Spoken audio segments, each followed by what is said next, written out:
between these schools, Notre Dame and South Florida, and it is a hot, humid day in South Bend. To begin out of the shotgun. And he flips it out to the right out of the backfield in Sierra Wood. And Wood's got a first down and more. Wood into the clear in Bulls territory. Brought down finally by John Legist. Well, I mean, that you really start the play off with a bang, the game off with a bang. Getting the ball, you get a block out front here.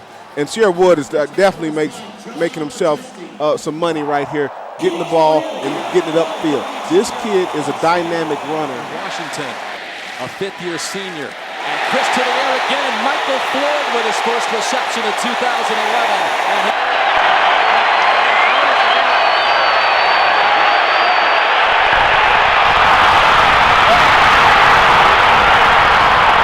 Chris works from the center. They give it to Gray. And Gray is short. And the ball comes loose, and the Bulls have it. And that is number 6. Kayvon Webster with no one in front of him. You talk about a deflator.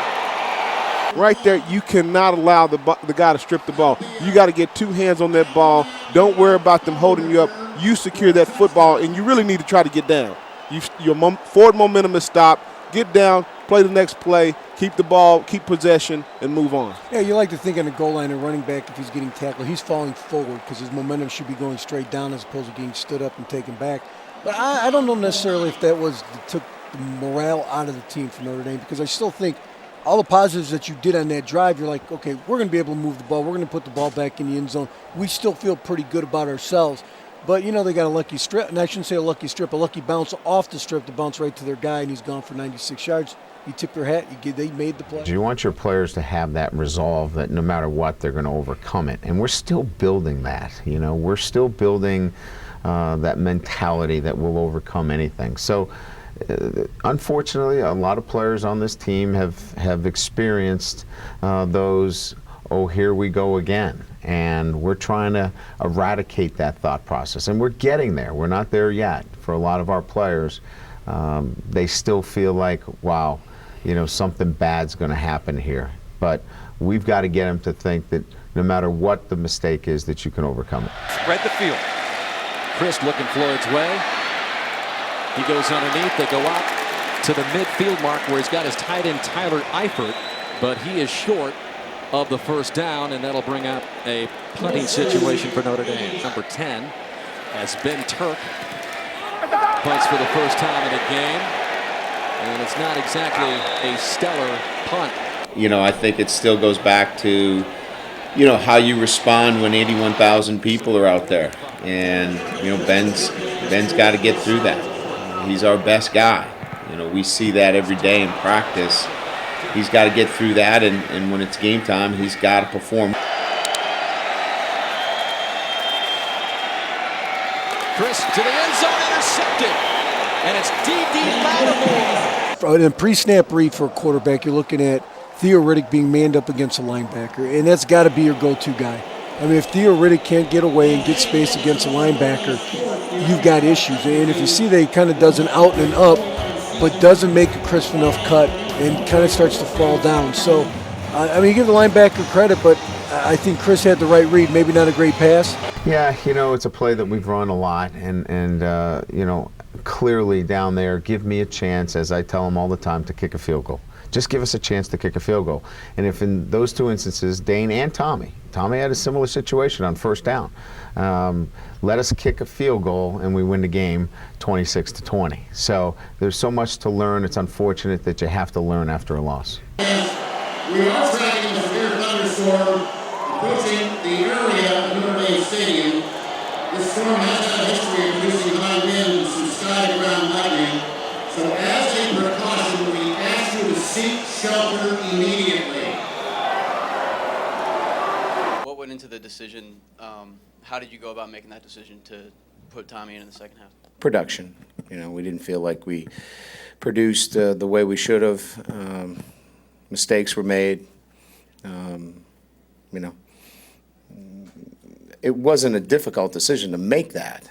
It was difficult because it threw us into an area where we weren't thinking we had to go to. It wasn't that Dame was going bad places the ball, but poor ball placement. He was not putting the ball where Coach Kelly wanted him to put it. You know, a couple of passes that were dropped, catchable balls, but they were placed in poor positions that had he put them where they should have been, would have been easier catches and given the receiver an opportunity to make a run after the catch. And a great example of that is Tyler Eifert in the first half. Dan Chris threw a ball across the middle, very catchable ball, but just a little bit behind him. Tyler Eifert drops it.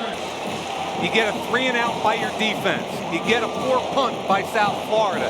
Now you need Tommy Rees and the offense to step up and continue the momentum. Yeah, we would like more guys to be at ease with the game. You know, Tommy goes in there and the game is not difficult for him. You know, he's obviously got to get better in a lot of areas, but you know, he doesn't go into the game and appear at any time to be overwhelmed or anxious. Well, I think I made it pretty clear that I felt comfortable with both of them as starters, and they had both, you know, exhibited the things necessary to be in that position. So I never really felt like this is a guy that, you know, is a number 2 and can't lead our football team. Reese from the 5. And that bounces up and it's picked off by South Florida. That one is, you know, I think that's one of those deals where, you know, is it the quarterback, is it the receiver? To me, it looked, in the way Coach Kelly thought, it was the receiver. You know, you have to be looking back and ready to catch the ball. It was a crossing route with T.J. Jones coming across. It was kind of a mini pick play. He was coming underneath, and and I think it was Eifert moving up the field to kind of provide a pick. And it looked like T.J. saw the linebacker, and he just kind of froze. He tried to avoid him there, but you got to be looking for the ball. I think he could have gone another way. Because you look at it, Floyd was coming open. You know, to me, it looked like Floyd was coming open because the middle linebacker jumped TJ coming across, and it opened up. I think, you know, maybe Reese was a little quick with that pass. Could have given it a little more time to let it open up, because as you watch this play develop, looking here, he jumps TJ, and look at Michael Floyd coming out the other end. If he waits just a little bit longer, I think he sees that and completes it, and you probably get a touchdown. Your defense seems to pick up where it left off last year, maybe even a little bit better. They were put in a lot of difficult situations against USF, and for the most part came through every time. Yeah, I mean, really, you know, we gave up 23 points, but as we know, 10 of them were on turnovers. One is a touchdown return for a touchdown. The other one was a fumbled punt. Another one was a bad punt that resulted in plus field for them offensively that gave them another 3 points. So we sit here saying that our defense played well enough for us to win. We needed to do a better job offensively. The fake give, and they swing it up top to Lamar. On 2nd and 10, they give it to Scott. Had a number of carries in the opening half, but a fired up Notre Dame offense. Nothing. 1st down and 10 now for Daniels and Darryl Scott. Slips on the turf. Bulls lead it. And there is Lamar. Salarius Menards needing 54 to tie Jeff Samardzija as Daniels swings it out again to Lamar. And he is wrestled down to the ground. The big turnover on 2nd and 7. Right there to sniff it out is Blanton. Try to take him out of it. Reese down the middle, complete to the tight end Eifert. He's got the 1st down, and he's still on his feet. They finally drag him down inside the 30. Every snap and forcing South Florida to make it from the Bulls 24. Reese to the air. It's a touchdown for Michael Floyd. That was a great ball. I mean, he put the ball right where it needed to be. Yeah, you see it in the separation where he's a little different. Again, the bigger fights body, the guy off. With the bigger body, he's able to get that separation, not necessarily only by speed, but the body positioning. And again, Tyrese put the ball only where he can catch it. With a 1st and 10, trailing 16-7. And Reese over the middle, and it's complete to Theo Riddick for a 1st down.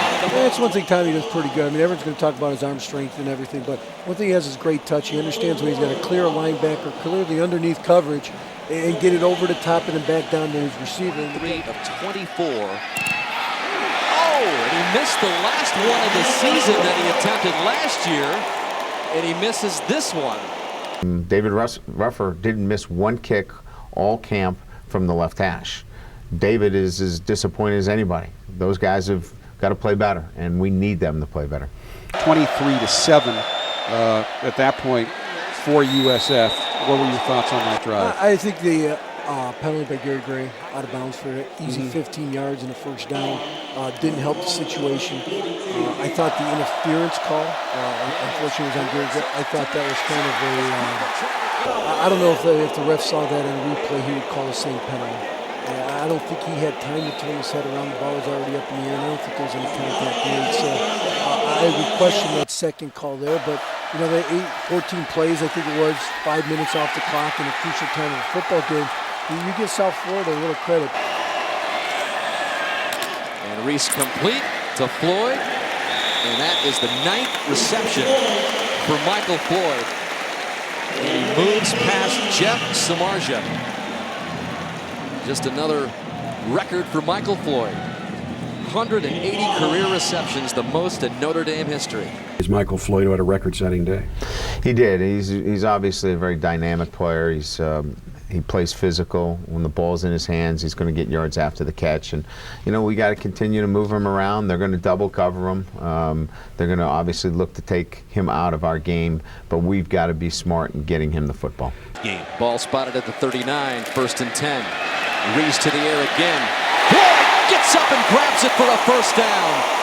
Got a linebacker bumping him. They want him out of the game. Reese with pressure, and he gets it to Floyd.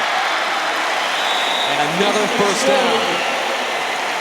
They had Dede Lattimore, the weak side linebacker, all the way out on him just so they couldn't throw the football. They're trying to take him out of the football game. He can't let Floyd in the inside. Floyd takes it away. Lattimore reaches with the wrong arm, and Michael Floyd right now is dominating this game.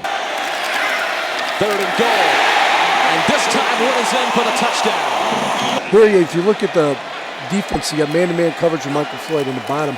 I'm curious why we didn't attack the slot man here.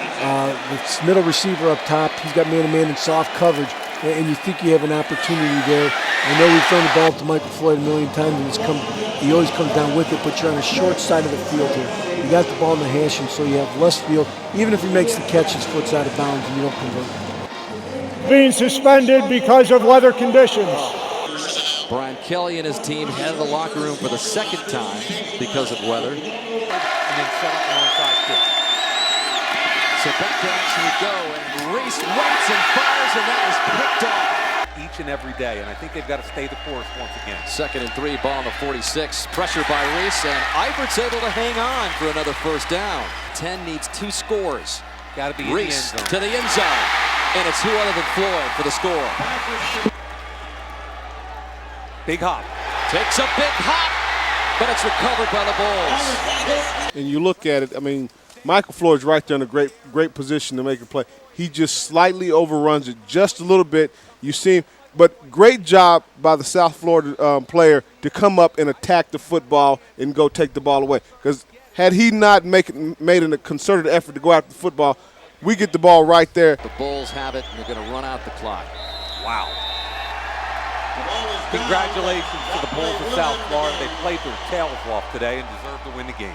I mean, nobody likes to lose football games, especially when you invest all your time, and nobody's happy. But we also know our team, and this is a long season. As I said, we play a challenging schedule, and to open up with a very good football team, and you make some mistakes, you're going to get penalized for it. We think we're going to be better for it.